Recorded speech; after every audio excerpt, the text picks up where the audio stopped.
Hello বন্ধুরা, শুভ সকাল, রাধে রাধে। চলো প্রতিদিনের মতন আজকেও তোমাদের সাথে একটা ব্লগ শেয়ার করছি।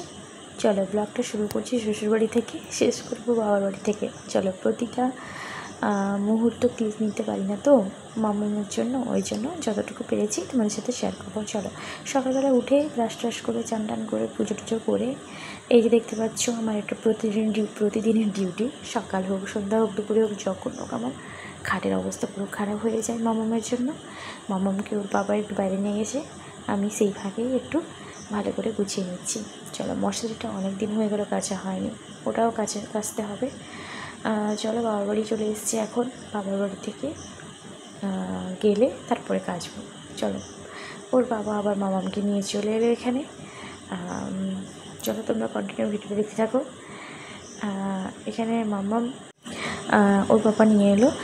আসলে আমি বিছানার চাদর পাতিয়েছি তো কাঁচা, তো ওই জন্য উল ক্লথটা ওর পাতিয়ে দিলাম, ওতেই ঘুমাবে, নাহলে গোটা সাদা শিশু করবে। যাই হোক, বাচ্চা মানুষ যেখানে সেখানে গোড়াগড়ি খাচ্ছে, খাটটাকে পুরো শিশুতে ভর্তি করছে, আর কিছু করার নেই। যাই হোক, তারপরে দেখো মামাকে একটু সকালবেলা পরিষ্কার করে নিচ্ছি ভালো করে, আজকে চান করাবো না, ওই জন্য তো টিপটা পরিয়ে দিলাম।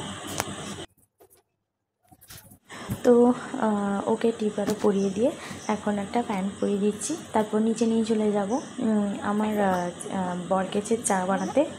তো এলেই চা খেয়ে তারপরে ওকে আমি নিচে নিয়ে চলে যাব। আজকে মামাকে চান করাবো না, ওই জন্য পরিষ্কার করে দিচ্ছি। তারপর দেখো বরকে সকালবেলা শরবত দিয়ে দিয়েছিলাম, আর আমি না শরবত খেতে ভুলে গেছিলাম। তারপরে আমি থেকে ও আমার জন্য রেখে গিয়েছিলো, ওইটাই আমি জল মিশিয়ে এখন খেয়ে নিচ্ছি। তারপরে দেখো রান্নাবান্না করতে চলে এলাম। আজকে রান্নার ডিউটিটা আমারই পড়ে গেছে। মানে কি হয়েছে, আমি এখানে পেঁয়াজ আর টমেটোটা গ্রেট করে দিচ্ছিলাম, তো রান্না করতেও যা, তারপরে ওখানে আমার ভাইপো মানে জায়ের ছেলে কান্নাকাটি করছিলো, ওই জন্য যা উঠে গেল। আমার মামামকে ওর পাপা একটু সামলাচ্ছিলো, ও খেলা করছিল, আমি ওখানে রান্না করে দিলাম। মাছের ঝাল হয়েছিল, একটা লটকটি হয়েছিল, আর ডাল হয়েছিল। তারপরে মামামের খাবার নিয়ে চলে এলাম, এই ছাঁকনি নিয়ে একটু ছেঁকে নেব, তারপরে খাইয়ে দিব। তারপরে আমরা দুপুরবেলা খাওয়া দাওয়া কমপ্লিট করে ঘুমিয়ে গেছিলাম। তারপর সন্ধ্যাবেলা চা খেলাম। রাত্রে ডিনারে ছিল মুড়ি, কারণ আমাদের সেদিনকে কিছু হয়েছিল না। যাই হোক, পরের দিন সকালবেলা দেখো, গুড মর্নিং সবাইকে। এটা হচ্ছে বাবার বাড়িতে, রবিবার দিন বাবার বাড়ি চলে এসেছি। ঠিক আছে, তোমরা তো ব্লগ দেখেইছো।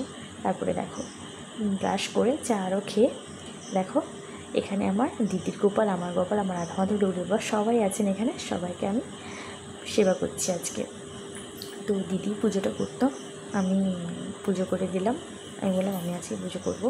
যাই হোক, দেখো এই শান্তশিষ্ট গোপালকে দেখতে পাচ্ছ, আমার দিদির বড় ছেলে, এত মায়াবী, এত মানে একে দেখলে এত মন ভরে যায়, কি বলবো, তোমরাই দেখো আমি মিথ্যে বলছি কিনা। তারপরে দেখো আমার লাড্ডু সোনা, আমার গোপলা, আমার গোপু, তারপরে দিদির ছোট ছেলে, তারপরে ছোটো রাধারানী, আর ওখানে আছেন বড় রাধারানী, আর আমার সাইডে দেখতে পেলে পাশে রাধা মাধব আর লোকনাথ বাবা। এখানে আমি ফুল দিয়ে ভালো করে সাজিয়ে নিয়েছি, আর ফলের মধ্যে ছিল মুসম্বি, আপেল, ওইটাই প্রসাদে দিয়ে দিয়েছি। তারপর দেখো পুজো টুজো করে চলে এসেছি, মামামের জন্য একটু খিচুড়ি বানাবো। গাজর, চাল, ডাল, আলু এখানে নিয়ে নিয়েছি অল্প করে, এইটাই খাবে কিনা সন্দেহ। এনা খেতে চায় না বেশি, ওকে কষ্ট করে যাই হোক 2 চামচ হলেও খেলে আমার মনটা শান্তি হয়ে যায়, যাতে খায় মামাম। এখন তো মামামকে খাবারে লবণ দেওয়া যাবে না, 1 বছর না হলে, সবাই বলে, ওই জন্যই আমি একটু মিষ্টি ফেলে দিই। তারপরে দেখো মামামের আদরটা দেখো। তারপরে আমরা তো দুপুরবেলা খাওয়া দাওয়া করে এই যে সন্ধ্যাবেলা এখন চা খাচ্ছি। তো চা খেয়ে তারপরে দেখো রাত্রে আমি শয়ন করাবো, চলে এসেছি গোপালদেরকে ভোগ দিতে। তার আগে কিন্তু দুপুরবেলা আমার বোনজি মানে আমার দিদির মেয়ে, ও পুজো দিয়ে দিয়েছিল। সারাদিনে 3 বার দিদি সেবা করে। যাই হোক, এখানে দেখো আমি এখানে বিস্কুট দিয়ে পুজো করে নিচ্ছি। রাত্রে আমাদের ডিনার ছিল পান্তা ভাত। চলো টাটা সবাইকে।